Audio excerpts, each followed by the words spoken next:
দেশে একের পর এক ঘটনা যেন নিত্যনৈমিত্তিক বিষয় হয়ে দাঁড়িয়েছে। বলার কেউ নেই, দেখার কেউ নেই। এ যেন লুটপাটের স্বর্গরাজ্য।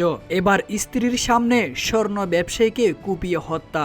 লুট করে নিয়ে যায় ব্যাগে থাকা 15 থেকে 20 ভরি স্বর্ণ অলংকার। স্ত্রীর আহাজারিতে নিস্তব্ধ চারপাশ। এলাকায় বইছে শোকের ছায়া।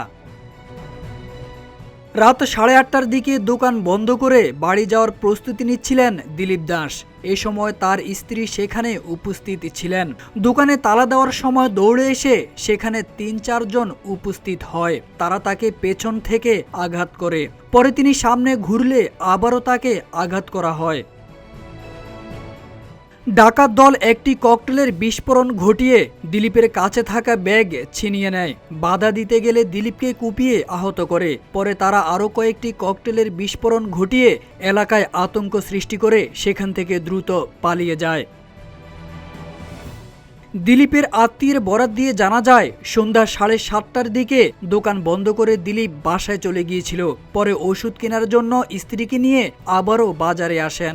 এ সময় পরিচিত একজনের কাছে দোকান থেকে স্বর্ণের একটি চেইন বিক্রি করেন। পরে দোকান বন্ধ করে শাটার নামানোর সময় 3-4 জন দিলীপকে কুপিয়ে ব্যাগ ছিনিয়ে নেয়।